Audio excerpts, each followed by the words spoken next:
Hey, chess players. I usually do these videos with a ton of notes, but I'm going 100% off the script today. I like to organize my thoughts and make them as precise as possible for you guys, but I have the tendency to be a bit robotic when I do that. So I'm going to try going off the cuff, so we'll see how it turns out. I'm in the beautiful Omaha, Nebraska, which is honestly an underrated chess hub. Almost Monday through Sunday, you can play chess here, and I encourage you to give it a visit. Had a lot of good experience in these local clubs. All right, guys. So I wanted to do a short talk today about grit. A lot of you guys are in this tournaments, right? And maybe you hang a piece. Sometimes it's in later rounds, right? You hang a piece and it feels horrible. When you lose, not because of your skills, but because something went horribly wrong, not related to your skills. And more so than grits, I'm going to talk about breaking points of chess. I firmly believe that every human, even Magnus Carlsen, has breaking point. The question is, how much stress, pressure, and torture can you endure before you break? And then once you do break, what systems do you have in place to keep going? Just because you have a breakdown over the board doesn't mean you're doomed to lose the game. You have to find a way to keep fighting through that. So I'll start with this story. When I was 17 years old, I somehow, some way made it to the final round of the Missouri State Championship. And I found myself a pawn up against an expert. And if I had won this game, I would have finished second in the Missouri State Open Championship. Big accomplishment for me at 17. Would have been great. And I found the only way to lose the game. And while that game was so traumatic for me that I don't even have the copy of it now, I remember it so well what happened. I sacrificed a piece because I was counting on the move queen from d1 to h6. But many of you realize, right, that that's not how queens move in chess. This was a hallucination. And my conclusion at 17 was almost 10 years ago. I lost this game because I hit my breaking point and there was nothing I could do about it. And guys, that's wrong. I'll even say this. If you're hitting your breaking point, then you're doing something right. That means that you play to the maximum limit of your human ability. You did something right to get there because most people don't. So hallucinations are common. And here's a system in place to deal with it. When I catch myself hallucinating on the chessboard, calculating a move that doesn't happen, or maybe I forget a piece is on the board, or maybe in my head, here's another column. Maybe I capture a piece and then forget that the piece is captured and then still calculate it moving. That's a common. Ghost threats are another kind of hallucination where you think you have to take something into account that you really don't. Many types of hallucinations, but here's what you do about it, guys. And I've never heard someone say this. This is my personal reflection on how to deal with it. When I make a miscalculation, I'm going to call it out in my head, almost like I'm a baseball player trying to communicate that a runner's stealing. Queen d1 to queen h5. And I'm going to call it out 3 times to really drill it in my head. And that's going to combat that hallucination. Over and over and over again, I might calculate the queen going to h6. But if I call it out, I'm reminding myself constantly, be aware something's going wrong. You're hallucinating. Stay grounded. You got this. Another game I had recently, I deal with these hallucinations and I push past it. I thought my king was on b1. And I guess it's because I always play king b1 when I castle Quetzal. But it's on c1. So I called it out. King c1, king c1, king c1 in my head. Can't verbalize this. That would be weird. But by doing that, I remembered where my king was. By extension, I remember to check the diagonal. Save my butt, and I won the game. So if you're reaching your breaking point, good job. Now you need to think about systems to put in place to surpass it. All right, guys, I'm going to show you a game that's, man, I'm still not sure to this day how I won it. But I was far beyond my breaking point, and it turns out my opponent was too.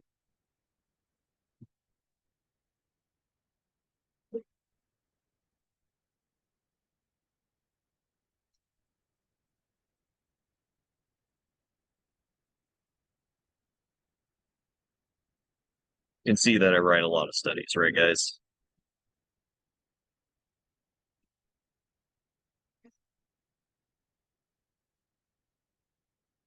Okay.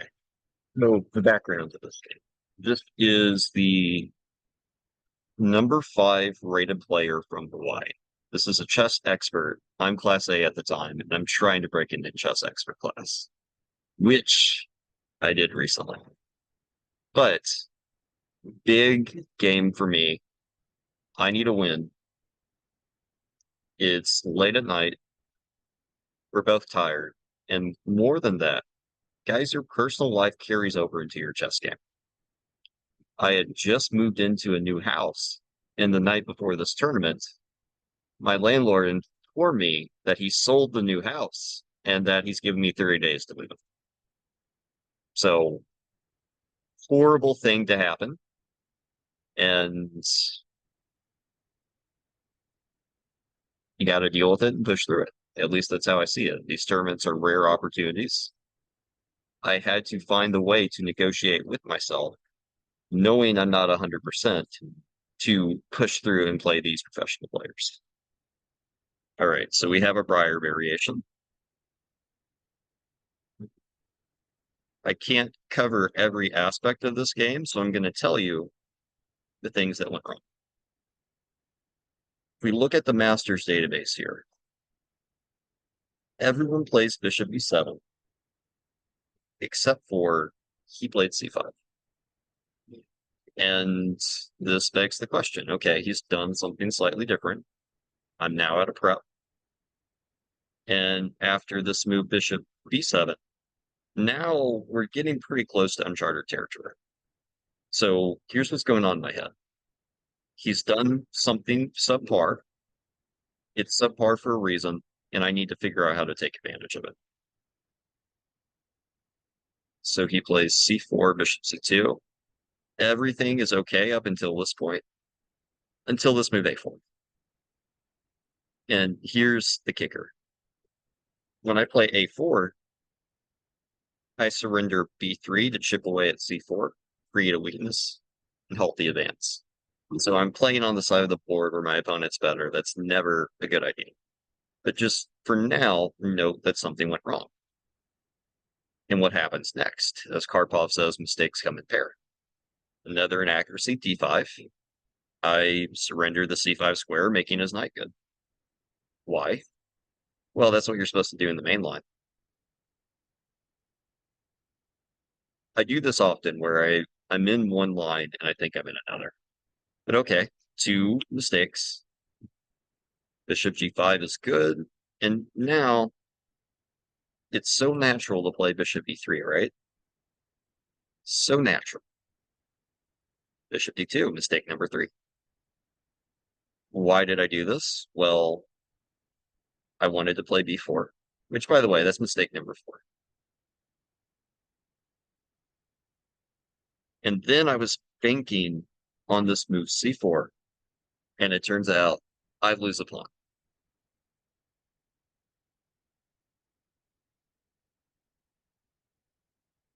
So the move that I wanted to play was impossible. I just made 4 mistakes in a short sequence. I had the white pieces, and now I'm worse, and I'm playing a professional player. So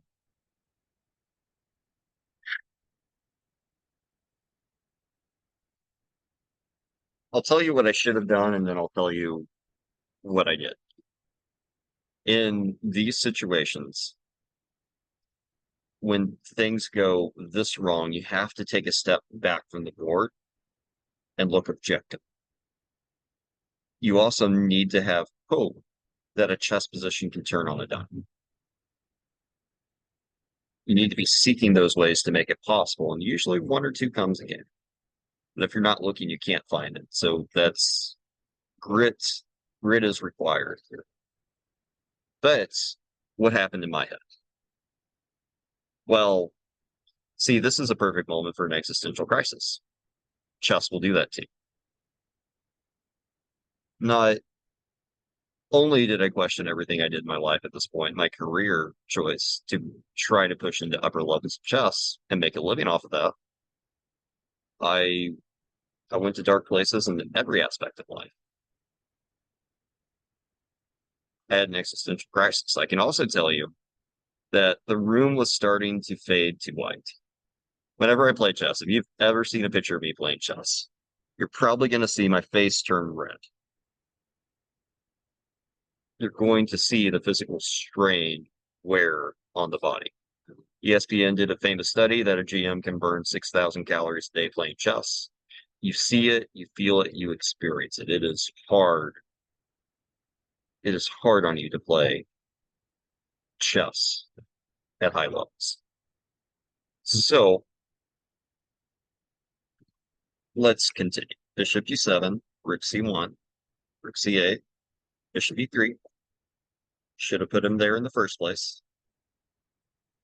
Knight bd7, knight e1,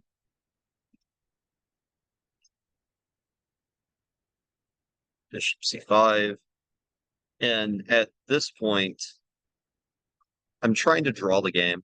I'm trying to take care of what's gone wrong. And I've somewhat recomposed myself. Still battling this, but somehow, some way, recompose myself. And what do I start to do in worse positions? We'll just try to solve problems. I have a weak c pawn. Let me try to liquidate that. If I can get the major pieces off, I knew this too. This is my line of thinking. e4 is one weakness. My king is another weakness. If I can keep the rooks out of my position, maybe I'm okay. And he has a weakness of his own, so perhaps I can tie him down to it. I'm looking for things to go right. I'm trying to make his job a winning. So there goes c4, takes. And I offer retreat. Maybe it's a good decision, maybe it's not. But I'll tell you where it comes from. It comes from that mindset of I'm trying to make his job of winning the game as hard as possible, and it's hard to do without equipment. Now, don't ask me how, but somehow, some way, this position's not that bad for me.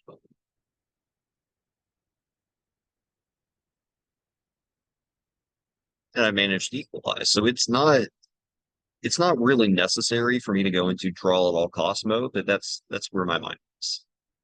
Bishop c8. And now all of a sudden there's a target. And then I played this. And I was shocked when he let me take this bishop. Because bishops are good. And also I realized something here. Knights are better when pawns are all on the same side of the board.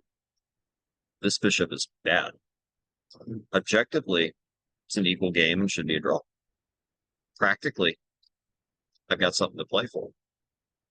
Better knight and a weak d6 pawn. So the game continues.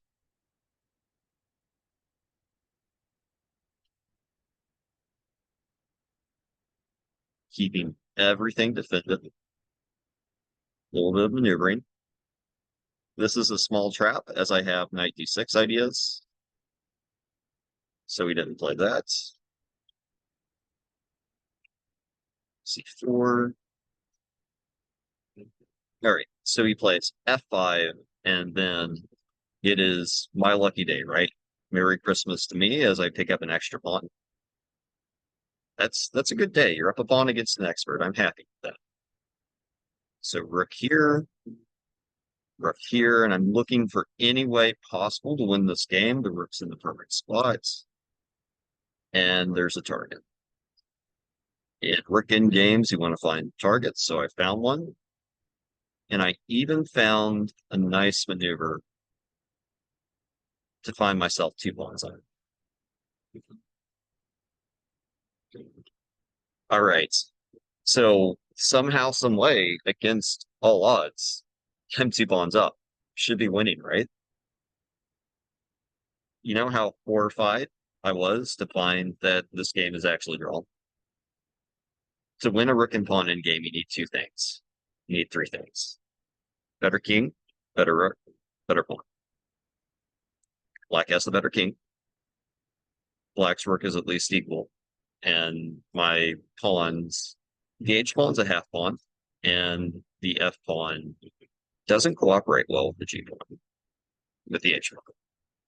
So this is a drawn game, but you're obligated to try.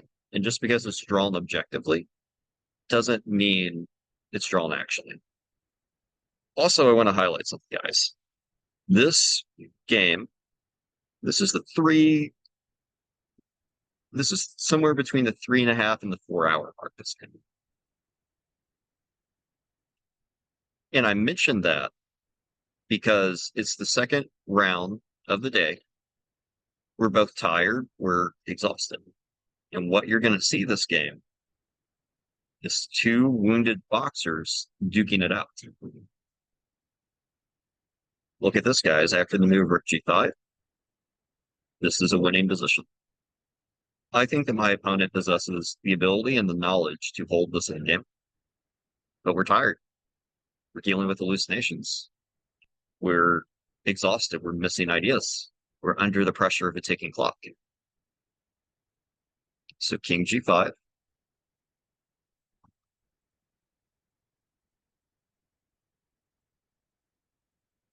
So one thing you can do when you're under stress, you need to have things to make your life easier. So I calculated that f6 should win me the game. In reality, it blunders away the win. How could I have known that? Well, I calculated right, but I hallucinated. My calculation was not sound. I'm a wounded boxer. I do not have 100% of my ability. I'm slower. I don't move as fast. I don't do as much damage. Well, the principle that every in-game player knows, right, is you want the king in front of the pawn. Black's king is going to be able to stop both pawns. So I should know that intuitively, and even if I think it works, I really shouldn't play it if I have another way to win, even if I think it works. So king goes back, rook f5, and now it's funny. Rook g1 throws away the draw. All he has to do is shuffle back and forth, and he's able to hold it. His rook's in the perfect position, his king's in the perfect position. Then my king gets back in front of the pawn. So how could he have not done this? Well, he could have followed the principle, right? Rooks belong behind past pawns and don't let the king out front. When you're in the ocean and drowning, you're looking for anything at all that you grab a hold of to simplify the position. Maybe the move works out, but you shouldn't trust it. You need to make things as simple as you can. You need to hold on to something. You need to have faith that these principles work out more often than not. So my king goes around.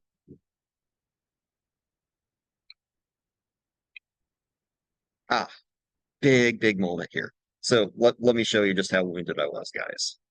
King g6. I saw that he had the move rook g5, right? The desperado with the stalemate. I saw he had this. But I thought I was dead winning after king g6, king h6. And I missed rook takes h5. That's what chess players do. They make it to their limits, and then they break down if they don't have the systems implemented to do it. So how could I have avoided this? Well, I could have said, maybe I shouldn't allow my opponent a Desperado Rook under any circumstances, right? H6 makes the most sense by far. Don't allow your opponent a Desperado Rook. We can even play Rook G1. This is kind of a Lucena gone bad. That requires some calculations, but that's more principled. And so he snags the pawn. But I'm lucky that the king is on the edge of the board because even though it's not a pure Lucena, the addition of the mating threats allows me to win. So I create my bridge, I move forward, I push the pawn, and this game went on several more moves. He tested me in time pressure, which I can't fault him for, right? Because why not? As I said, we're both just out of our minds at this point. But this chess game lasted 5 hours and 4 minutes. I had a 9 hour game of chess that I had 9 hours of chess that day. 9 hours of strain, adrenaline, emotions, far beyond my breaking point. But somehow it was just enough to get the point. So that's what I encourage you guys. A, recognize when you're having a breakdown. B, put systems in place for how to operate in those conditions. And I'll promise you guys this. If you can figure out how to recompose yourself quicker and do less damage in that breakdown state, you can come down on top. Now, what my breakdowns over the chessboard look like, I don't just capitulate. I don't hang queens anymore. I identify, I take time, and it takes some moves for me to get my grip. And sometimes I go from breakdown to compose to breakdown to compose. But you really need to find a way to pull yourself out of that state.